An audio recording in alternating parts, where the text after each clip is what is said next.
So guys, जैसे हर एक country में ड्रोन उड़ाने के लिए स्पेसिफिक लॉज होते हैं, वैसे दुबई ने भी काफ़ी अच्छे से इसको ऑर्गेनाइज करके बना रखा है।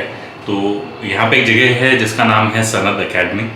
वहाँ पे आप जाके आपको ट्रेनिंग करनी पड़ती है छोटी सी, और ट्रेनिंग के बाद एक एग्ज़ाम देना पड़ता है और फ्लाइट सिमुलेट करके अपना ड्रोन उड़ा के उनको दिखाना पड़ता है। उसके बेसिस पे आपको वो सर्टिफाई करते हैं और आपके ड्रोन को भी रजिस्टर करते हैं। सो अभी मेरा 10 बजे का अपॉइंटमेंट है, मैं वहाँ पे जा रहा हूँ। वहाँ पे ट्रेनिंग होगी मेरी, और ट्रेनिंग के बाद वो देखेंगे कि मैं ठीक से उड़ा पाता हूँ कि नहीं, और उसके बेसिस पे वो सर्टिफाई करेंगे कि मेरा ड्रोन रजिस्टर हो सकता है कि नहीं, और मैं ड्रोन उड़ाने के लिए क्वालिफाइड हूँ कि नहीं। तो चलिए चलते हैं, आपको दिखाऊंगा रास्ते में। यहाँ से करीब हाफ एन आवर 35 मिनट्स की ड्राइव है। वहाँ पे पहुँच के और फिर आगे की जानकारी देता हूँ आप लोगों को। फ्रेंड्स, हम आ गए हैं सनद एकेडमी। मैं ऑलमोस्ट 4 मिनट लेट हूँ, तो जल्दी से जाते हैं अंदर और पता करते हैं क्या प्रोसेस है, इससे पहले कि वो बोल दे कि आज हो नहीं पाएगा। Hey guys, so process is complete. I did a small test of the drone. तो the instructor मेरे साथ खड़ी थी, और उसने मुझे एक कोन के अराउंड ड्रोन को घुमाने के लिए बोला, लैंड करने के लिए बोला, टेक ऑफ करने के लिए बोला, मनूवर करने के लिए बोला, और डिटेल्स बताया कि आप कहाँ उड़ा सकते हैं, कहाँ नहीं उड़ा सकते हैं, क्या रूल्स हैं। और as a result of the whole process, let me show you. This is what the issue. So ये प्रॉपर सर्टिफिकेट मिलता है आपको कि आप एज अ हॉबीस्ट ड्रोन उड़ा सकते हैं। ये स्टिकर्स हैं जो आपको ड्रोन पे और कंट्रोलर पे लगाने होते हैं। सो अब हम क्या करेंगे कि क्योंकि we are at the academy और यहाँ पे लीगली ऑब्वियसली आप फ्लाई कर सकते हो, तो मैं ड्रोन को थोड़ा उड़ाऊँगा, और I will make sure that I know the controls and everything.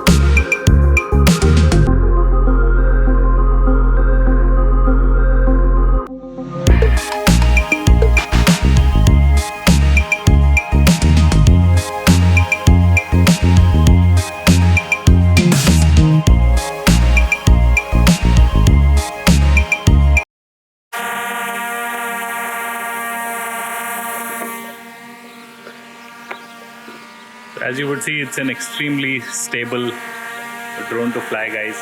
और यहाँ पे क्योंकि ओपन स्पेस है, तो इसको फ्रीली आप उड़ा भी सकते हो, और आप सर्टिफाइड हो तो अब अच्छा भी लगता है सर्टिफाइड होने के बाद उड़ाने के लिए।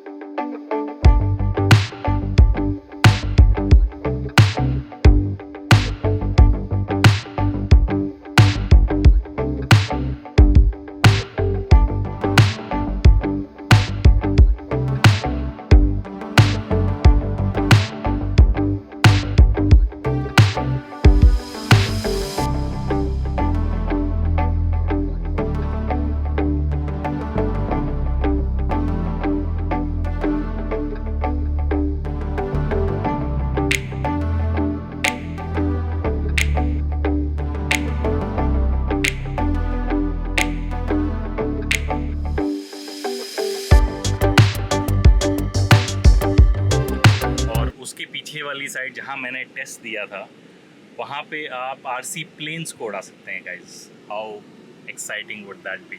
सो आरसी प्लेन्स की बारी नहीं आई है अभी, आरसी प्लेन्स में थोड़ा टाइम है। अगर आप देखेंगे, ये ऑलरेडी 42 डिग्रीज हो चुका है गाइस। सो मैं और गर्मी में बाहर नहीं खड़ा रहना चाहता, अभी मैं घर के लिए निकलता हूँ। लेकिन आने वाले टाइम में आपको काफ़ी सारे ड्रोन के वीडियोस नज़र आएंगे। इस ड्रोन में प्रॉपर सेंसर्स हैं। सो जो मैंने क्रैश कर दिया था अपना ड्रोन, होपफुली इस ड्रोन के साथ मैं अच्छे शॉट्स ले पाऊँगा बिना क्रैश करे। यहाँ पे इन्होंने कुछ रूल्स चेंज करे हैं। पहले मैंने कुछ ब्लॉग्स में देखा था कि लोगों ने अंदर जाके भी फैसिलिटी का भी टूर दिया था।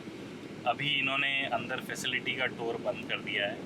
आप बाहर अपना सर्टिफिकेशन कंप्लीट करके प्राइवेट स्पेस में जाके आप वीडियो बना सकते हैं, बट अंदर ये वीडियो नहीं बनाने देते हैं। तो प्रोसेस बेसिकली ये है कि आपको ऑनलाइन सनत अकेडमी में पहले रजिस्टर करना पड़ता है, एक अपॉइंटमेंट बुक करना पड़ता है, उस अपॉइंटेड टाइम पे आपको यहाँ पहुँचना पड़ता है। सबसे पहले ये आपको अपना ड्रोन आप कितना कंट्रोल कर सकते हैं, कितना नहीं कंट्रोल कर सकते हैं, वो उड़ा के चेक करेंगे। सो उसमें आपका टेक ऑफ, लैंडिंग, थ्रॉटल, ऊपर नीचे, डायरेक्शन, लेफ़्ट राइट, और देखेंगे आप कितनी स्पीड पे उड़ा रहे हैं। तो आपको मेक श्योर करना है कि आप ज़्यादा स्पीड पे नहीं उड़ा रहे हैं, वरना ये आपको फेल कर सकते हैं। सो टोटली आपका कंट्रोल चेक किया जाता है कि आप कंट्रोल कर सकते हैं कि नहीं एयरक्राफ्ट को, और फिर एक कोन होता है, उसके अराउंड आपको पूरा सर्कल घुमा के दिखाना होता है इनको विथ योर जॉयस्टिक्स। वो मेरे लिए थोड़ा सा ट्रिकी था, क्योंकि हम तो इसका ऑटोमेटेड फीचर यूज़ करते हैं जनरली ड्रोन का, कि भाई इसमें क्विक शॉट्स हैं या ऑटोमेटेड फ्लाइंग मोड्स हैं, तो वो करते हैं। अब एक चीज़ मैंने नोटिस करी कि जब मैं ड्रोन उड़ा रहा था इन 42 डिग्रीज़, तो ये बहुत जल्दी हीटअप हो रहा था। ये बहुत नेचुरल फिनोमेनन है किसी भी बैटरी ऑपरेटेड डिवाइस के लिए। सो आपको ये चीज़ हमेशा ध्यान रखनी है कि अगर आप बहुत ज़्यादा गर्मी में इसको उड़ा रहे हैं, तो आपको देखना पड़ेगा इसका टेम्परेचर कितना ऊपर नीचे हो रहा है, क्योंकि अगर बहुत ज़्यादा हीटअप हो जाता है तो इसकी बैटरी फूलने लग जाती है, स्वेल हो जाती है, और वो हवा में अगर हो रहा है तो वो डेफिनेटली आपके ड्रोन की फ़्लाइट को इम्पैक्ट कर सकता है। सो वो सब चीज़ें ध्यान रखने वाली हैं। वो होता है, आपका टेस्टिंग होती है, उसके बाद अंदर जाके आपका एक मल्टीपल चॉइस क्वेश्चन का टेस्ट होता है 30 मिनट का। बेसिक टेस्ट होता है, आपको एक पढ़ने के लिए लिंक दिया जाता है, आप उस लिंक को पढ़ सकते हैं और उस लिंक को पढ़ के आप टेस्ट दे सकते हैं। तो मैंने टेस्ट दिया था, करीब उसी समय पढ़ के वहीं टेस्ट दिया था, तो I got 1 wrong, I got 96% and I passed. So it's not that difficult a test to do, कहने का मतलब ये है, परसेंटेज तो छोड़ दीजिए।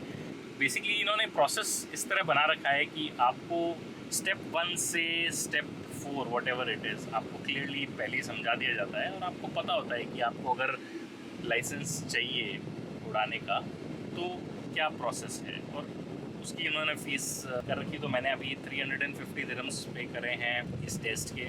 इसके अलावा ये बोल रहे हैं DCAA, जो कि दुबई सिविल एविएशन अथॉरिटी है, वहाँ पे आपको अपना एयरक्राफ्ट को रजिस्टर करना पड़ेगा। तो ये लोग मुझे अपना लिंक भेजेंगे। इन्होंने मुझे स्टिकर्स दिए हैं और एक नंबर एसोसिएट होता है मेरे सर्टिफिकेट के साथ, वो नंबर आपको जाके DCAA की वेबसाइट पे डालना पड़ता है। तो दुबई सिविल एविएशन अथॉरिटी को पता होता है कि आपने ये ड्रोन रजिस्टर किया है, ये इसका मेक है, इतना ये फ्लाई कर सकता है। तो इन ऑल प्रोबेबिलिटी जो आजकल के एडवांस सिस्टम्स आ गए हैं, आप जब भी ड्रोन का टेक ऑफ करेंगे, इनके मॉनिटरिंग सिस्टम में वो ब्लिंक या जो भी फीचर होता है वो आने लग जाएगा कि आपने अपना ड्रोन टेक ऑफ कर लिया है। उसके बाद से they can monitor where you are flying, what altitude you are flying, are you following the rules और not. So this is very good in a way, because again आजकल के drones they can go up to huge heights and they can go up to 10 kilometers of distances.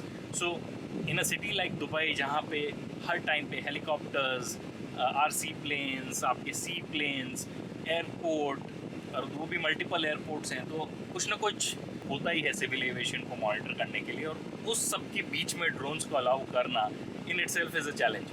तो उसको करने के लिए इन्होंने ये सारे रूल्स बनाए हैं ताकि आप सेफली इंजॉय कर सकें अपने ड्रोन को। सो ठीक है गाइस, अभी हम घर चलते हैं और बाकी की बातें वहाँ पे करेंगे। बहुत गर्मी हो गई है और मुझे कम से कम 40 मिनट की ड्राइव करनी है घर जाने के लिए। So see you at home. Hey guys, just reached inside. What a relief. After 47 degrees, जब आप AC में आते हो तो एक अलग ही सुकून मिलता है। 7 hours later.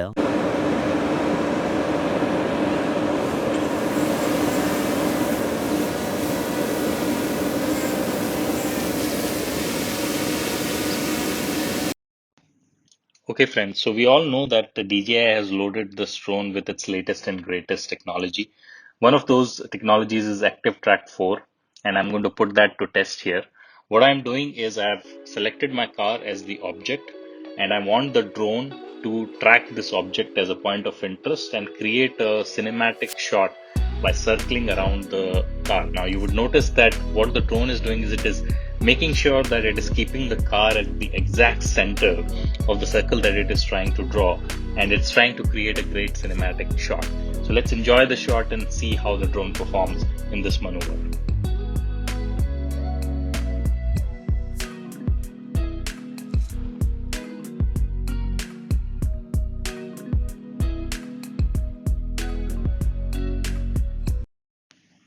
Okay, friends, so now let's try another feature again in the active track. So this time what we are going to do is we are going to ask the drone to trace an object. The object is already highlighted. It is reflecting that it is a vehicle. Now we're going to hit go and it will start tracking this object. Now in the tracking mode, you can select either to trace an object, which is basically staying behind the object and tracing it wherever it goes, or you can select parallel. So when the object is going in one direction, the drone will go in parallel to that object in that direction. Now here, because there are a lot of bushes and trees on the parallel track, what I will do is I'll put it on trace and I will see that the drone is actually coming behind the car, as you can see in the video.